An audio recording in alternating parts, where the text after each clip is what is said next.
합시다. 방금 간단하게 복습하고 왔겠죠? 넘어갑니다. 네, 이번 시간에는 아까 말했듯이 새로운 학문에 대한 관심을 보겠습니다. 학습 목표입니다. 조선 후기 학문 활동에 새로운 경향을 알 수 있다.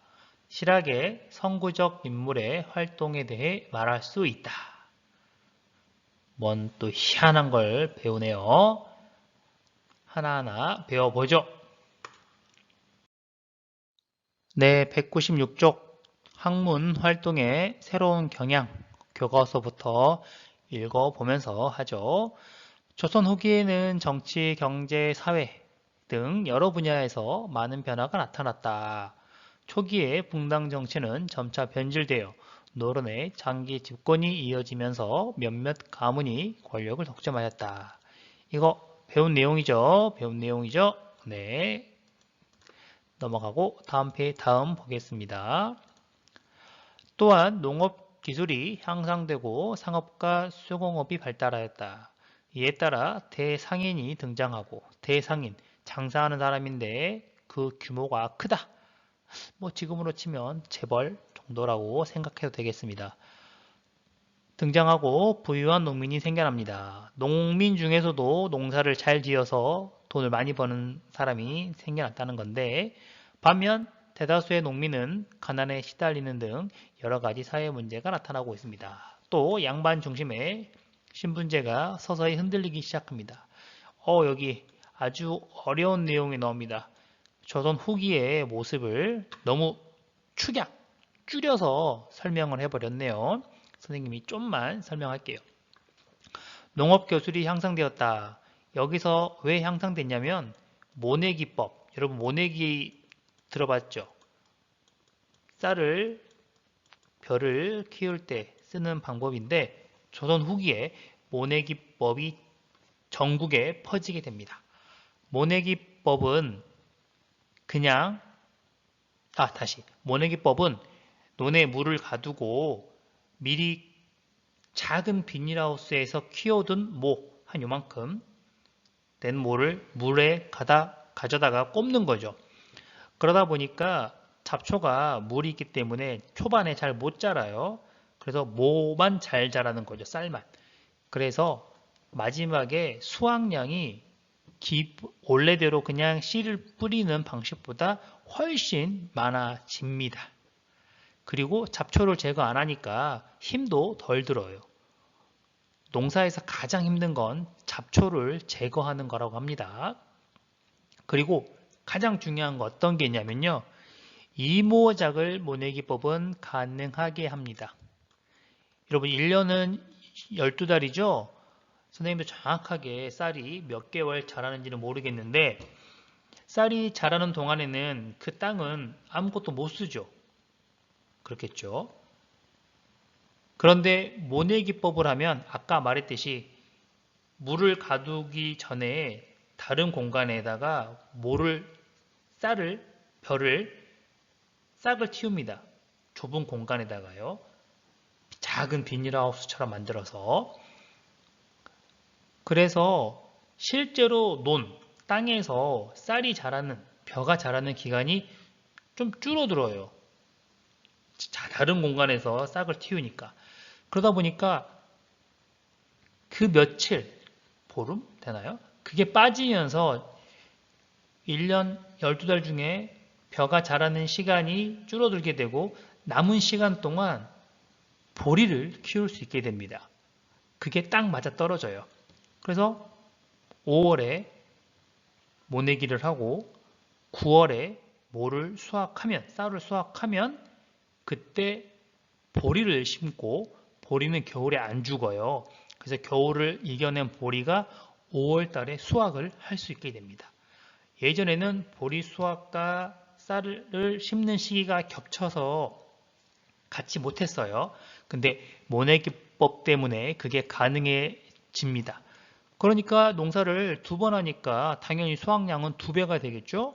그런데 아까 모내기법은 원래 방식보다도 쌀을 더 많이 수확할 수 있게 돼요. 그러니까 실제로 모내기법 때문에 쌀 수확량이 3배가 되거나 4배가 되거나 다시 쌀과 보리 합쳐서 3배나 4배가 되는 겁니다. 그러니까 부유한 농민이 등장하는 거예요. 그리고 이 부유한 농민, 아까 선생님이 잡초 제거가 쉽다고 그랬죠? 힘이 덜 들어요. 그래서 힘 있는 사람은, 농사 잘 짓는 사람은 원래 교실 한 칸만 농사 지었다면 이제는 교실 2칸도 농사 지을 수가 있게 됩니다. 그러면 모내기법, 이양법 때문에 수확량이 늘었는데 농사 짓는 땅도 늘어나니까 더 늘어나는 거지. 네, 그래서 부유한 농민이 생겨난다 라고 기억하면 됩니다. 근데 반대로 한 명이 농사를 많이 짓다 보니까 농사를 잘 못 짓는 사람은 그 땅에서 쫓겨나게 됩니다. 그래서 대다수의 농민이 가난에 시달린다고 책에 나오는 거예요. 땅 주인은 양반이죠. 양반들은 농사 안 짓죠. 그래서 농사를 농민에게 땅을 빌려주고 시킵니다. 그리고 거기에서 쌀이 수확되면 일부를 가져가죠. 그러면 당연히 농사를 잘 짓는 친구에게 땅을 빌려주는 게 맞죠. 그래서 농사를 잘 짓는 농민은 더 많이 농사 짓고 더 많이 부자가 되고 농사를 못 짓는 사람은 땅에서 쫓겨나게 됩니다. 그러다 보니까 부유한 농민들은 쌀이 넘쳐나니까 이거를 다른 걸로 바꾸고 싶어 합니다. 그래서 상업이 발달하는 거예요. 물건을 가져다가 파는 사람이 나타납니다. 그리고 그 물건을 만드는 수공업도 발달하는 거예요. 그래서 모내기법 때문에 부유한 농민이 등장하고 자연스럽게 상업, 수공업이 발달하게 됩니다. 그럼 이 상업과 수공업은 누가 하냐? 대다수의 농민, 쫓겨난 농민들입니다. 농사 짓던 땅을 힘 좋고 농사 잘 짓는 친구에게 빼앗긴 애들이 상업이나 수공업에 뛰어들게 되는 거죠. 이게 여러 가지 문제입니다. 그리고 진짜 부자 농민은 좋은 거 물건 쓰고 나니까 마지막으로 뭘 원하냐? 양반을 하고 싶어 합니다. 그래서 국가에게 양반 신분을 사기도 하고요. 그리고 몰래 양반 행세를 하기도 합니다. 그래서 신분제가 흔들리기 시작한다고 나오는 거예요. 여기 왼쪽에 공명첩이 나오죠? 이게 국가가 양반 신분을 팔았다는 증명서입니다. 돈이나 곡식을 받고 팔게 됩니다.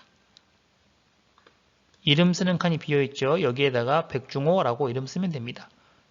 그러면 나는 양반이 되는 거예요. 양반 되면 이때부터 군대 안 가도 됩니다. 나중에 영조가 균역법으로 군포를 걷어가기 전까지 말이죠. 또 읽어보겠습니다. 이런 가운데 조선의 학자와 정치가들은 성리학에 몰두하여 성리학만이 옳고 다른 학문은 모두 그르다는 생각에 빠져 있었다. 심지어 일상생활에 필요한 기술까지도 경시하였다. 이게 성리학의 가장 큰 문제였습니다. 성리학도 뜬금없이 나오죠. 다 못 지우겠네. 너무 많네요. 성리학은 또 뭐냐? 성리학은 여러분 예전에 유교를 설명했죠. 유교는 뭐를 강조했습니까? 충과 효를 강조했죠. 충과 효. 근데 이거를 안 지키는 사람이 등장했어요. 누가 등장했습니까? 바로 광해군. 그래서 광해군이 쫓겨났잖아. 그래서 유교를 믿던 당시 지배층들이 도대체 왜 유교를 통해서 충과 효를 가리켰는데도 불구하고 이거를 어기는 애들이 등장하는지 궁금해합니다. 그래서 얘네들이 받아들인 학문이 성리학이라는 학문이에요. 중국에서 먼저 연구했습니다. 그럼 성리학은 뭐하냐? 어떤 학문이냐? 인간의 본성은 도대체 어떻게 되어 있는지를 파악하는 거예요. 왜 가르쳐도 안 되냐? 그래서 성학설, 성선설 이런 게 있죠. 조선의 학자들은 어떻게 하냐? 조선의 학자들은 이 성리학에서 어떻게 결론 내냐? 이와 기로 사람은 이루어져 있다라고 이야기합니다. 이는 변화 불가, 기는 변화 가능. 어렵죠? 그런데 이가 더 좋은 거라고 말해요. 기가 더 안 좋은 거라고 이야기합니다.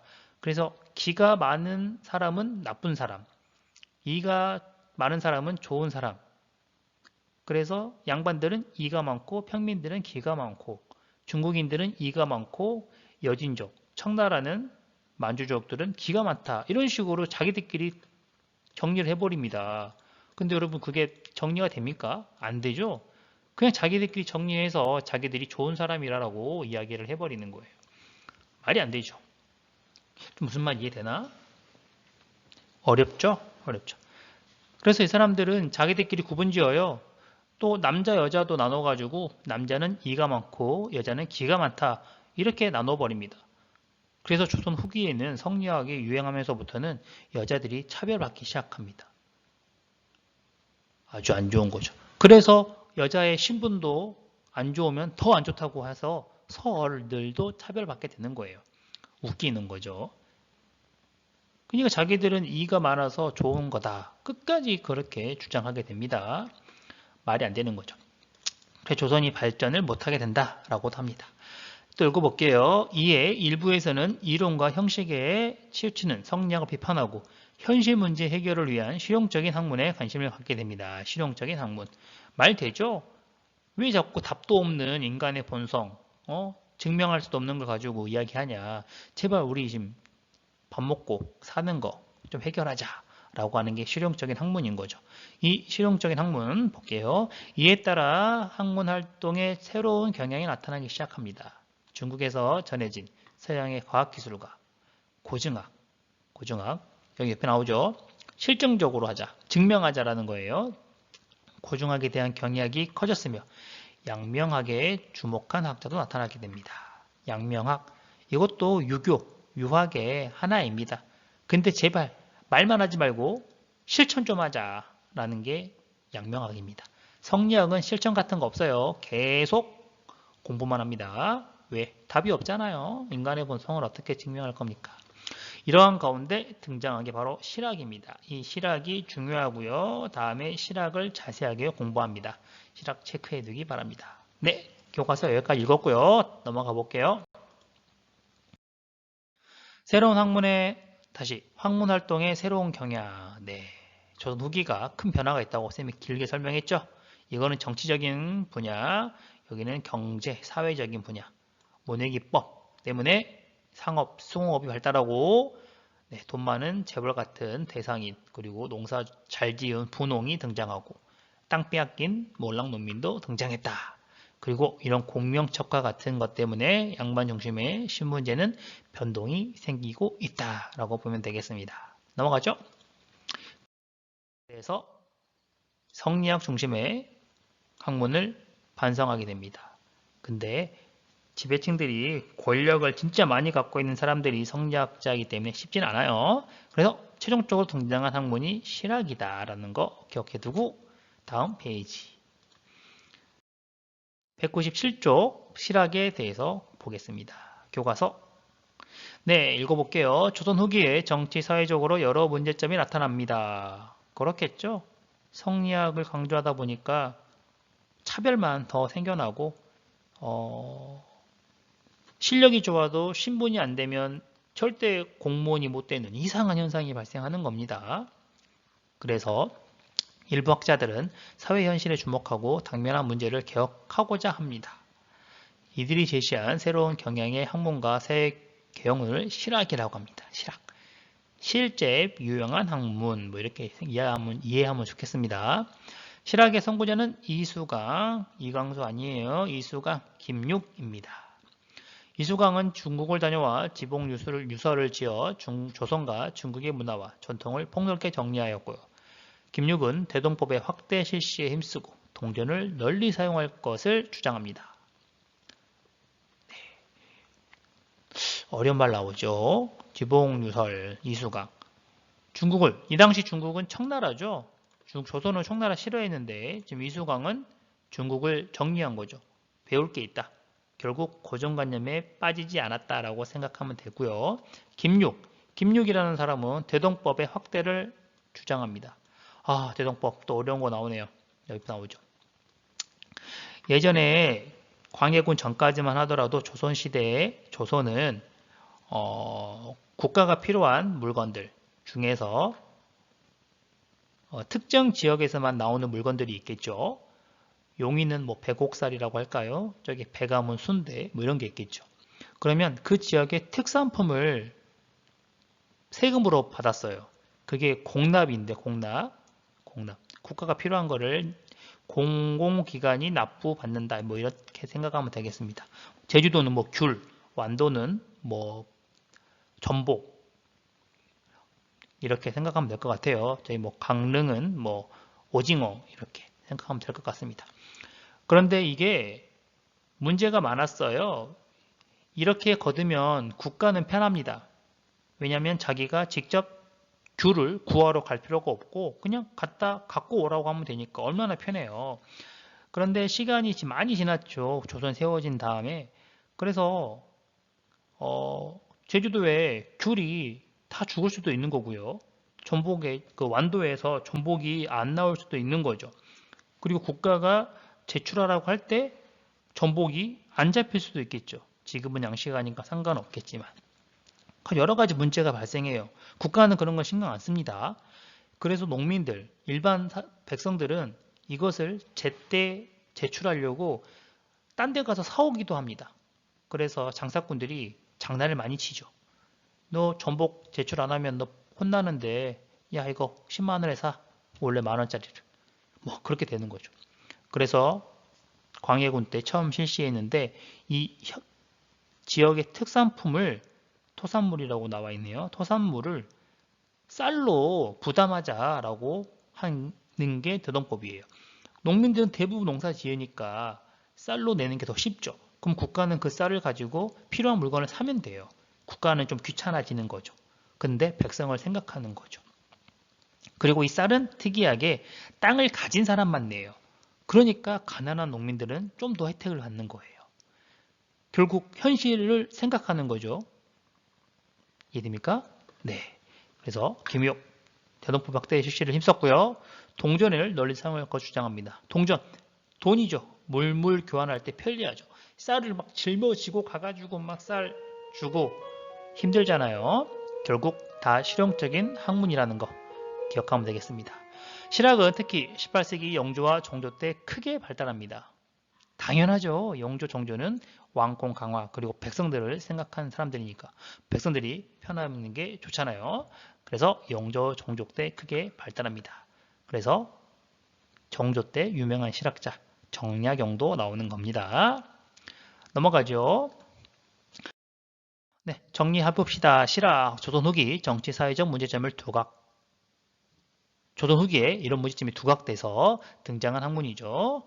네, 18세기 영조와 정조 때 크게 발달했다. 네, 간단하죠. 이 다음 시간에 실학에 자세하게 배울 때 좀 공부하세요. 그리고 김육은 기억해 두고요. 네, 그림으로 보는 역사에서 선생님이 아까 설명한 것들 나옵니다. 아까 모내기법 설명했죠? 모내기. 네, 농업 생산이 늘어났다. 기억해 두면 될 것 같고요. 네, 2번은 수공업이에요. 수공업. 네. 3번은 상품화폐, 상인들을 말하는 거겠죠? 4번도 이거는 수공업과 함께 신분제 변동. 이 양반 같은 사람이 직접 물건을 만드니까 많은 변화가 있다. 라는 걸 보여주는 겁니다. 사회개혁론의 등장, 아까 그 실학 내용이죠. 이수관, 김육 봐두고요. 스스로 정리하기, 고정하기 아니고 성리하기 문제를 일으켰죠. 그리고 이수광이 아니라 김육입니다. 네, 수업 선생님이 좀 자세하게 설명한 부분들이 있었죠. 모내기법, 그리고 또 뭐였죠? 성리학. 네, 어려운 건데 잘 기억하기 바랍니다. 그럼 화상회의에서 보고 수업 마무리합시다. 화상회의로 들어오세요.